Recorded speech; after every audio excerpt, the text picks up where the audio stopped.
By now, I'd been round other embassies in Washington, gathering some startled private comments about the neoconservatives. Washington's staid diplomatic community taken aback by the neocons' aggressive view of America's role in the world. Now, here's what some diplomats and foreign embassies have had to say off the record about neoconservatives. We're flabbergasted. They've hijacked the administration. We've commissioned a report on neoconservatives, and it's a bestseller in the embassy.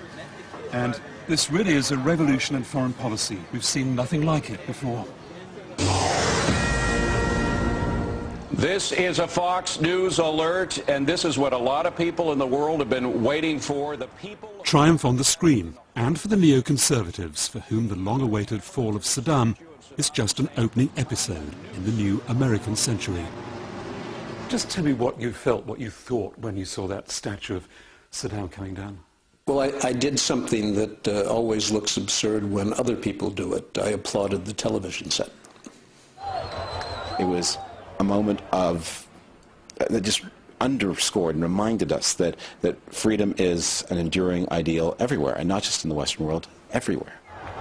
This was a dream that Mayrav Wormser and her husband David, now at the State Department, had cherished as long as anyone in Washington. We actually opened a bottle of champagne. This was a moment we waited for many, many years. I mean, we've been working on freedom for Iraq for the past 9 years, maybe. My personal feeling was doing, an incredibly good deed by pushing this war because, people got their freedom out of it. Do you think the neocons have won? Oh, look, you make it. This was not a factional fight. We had a great debate in the United States, in Britain, in the Western world, in the Atlantic Alliance about how to secure the world, the peace of the world. And look, different people had different ideas, but if it would be horribly petty to say, "Oh, terrific! The statues come down. My team won a Washington debate." That's no way to think. Jim. Hi. So good to see you. So the statues are coming down. That's right. How strong a position is this going to leave the neocons in Washington? Quite strong. Much stronger than they were 2 weeks ago when they were so glum. Their position has strengthened. But at the same time, they become ever more visible. They've never had the prominence that they have at the present moment. Never. And I think that makes them feel both a little giddy and a little anxious. Let's see what happens next. It's a never-ending drama here in Washington. Good morning. To the neocons, the images of victorious American power showed their ideas are working. They say they don't want to declare war on the world for democracy and hope other regimes can be changed by politics and pressure. But they rarely rule force out. Joshua Moravchik has his sights on another regime in the axis of evil. North Korea. It's reported to have a weapons-grade nuclear program. He says diplomacy's unlikely to work. So how far would you go? Well, that might include having to try to destroy it by military strikes. But that would lead to war, wouldn't it, on the Korean Peninsula? There's danger it would lead to war. Far worse than in Iraq? It would be far worse than in Iraq. It would be a war in which thousands and thousands of Koreans would die, and maybe thousands of Americans as well. The United States foreign policy has essentially been hijacked by a group of neoconservatives. Victory weekend. America's anti-war activists, still a minority, gather in Washington. Too late to stop this war, but not perhaps the others they fear will follow. If we do not stop them now, they're going to continue with this war all over the world. No one sort of paid attention until all of a sudden we wake up in 2001, really. We wake up and they're running the government. They own the Defense Department. I mean, that's what's so terrifying. You thought that the war was going to spread all over the Middle East. You thought there'd be massive bloodshed. It hasn't happened, has it? Not yet. It's only been 3 weeks. My God. Look, that's what we have to worry about. I mean, really, we have to. It's been 3 weeks, and we're not in Syria yet. But already in the American media, you're saying, "Oh, Syria, bad. Look out for Syria." It's like they're preparing us.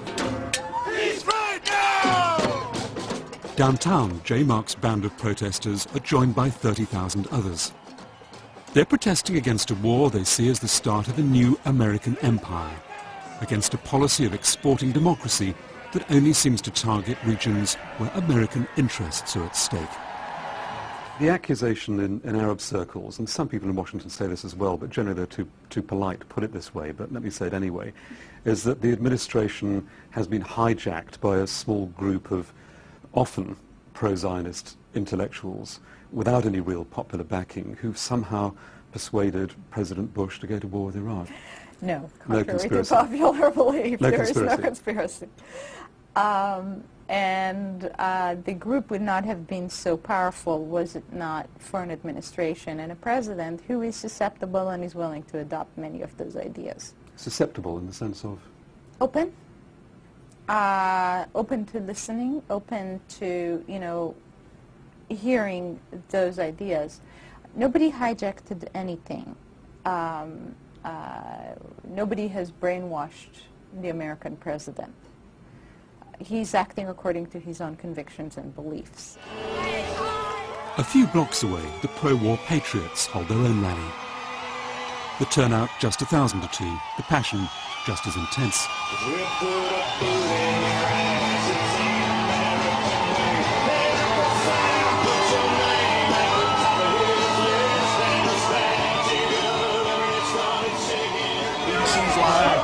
How did you feel when the statue came down? Moved. It was a moving moment, really. Great to see. Looks like you won. What next? Well, I think we need to help get Iraq on its feet, help establish a decent government there, and then really work to remove other dictators with weapons of mass destruction and deal with the threat of terrorism around the world. Hopefully not with military action, hopefully through diplomatic pressure, but this is the end of the beginning of this broader war. It's not the end of the end. This was a very important moment, I think, in all honesty, in American history, this last 3-4 weeks. After Vietnam, many Americans came to think that we couldn't be a force for good in the world, that our military... Much of the world peers into the new American century with anxiety.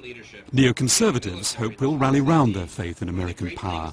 They may not win every battle. George Bush may yet find them a liability.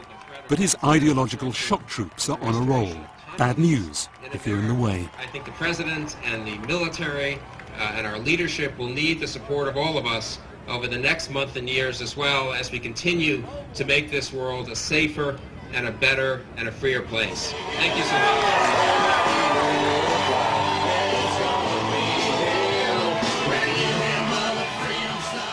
Do you understand why neoconservatives scare the hell out of a lot of people? Not just tyrants in the Middle East, but ordinary people in Britain too. This does scare a lot of people. Right. I understand that. And if the alternative to scaring people, even after we've tried hard to explain what it is we're thinking, if the alternative to that is abandoning our values and abandoning our own defense, then people are just going to have to live with whatever apprehension we generate. Courtesy,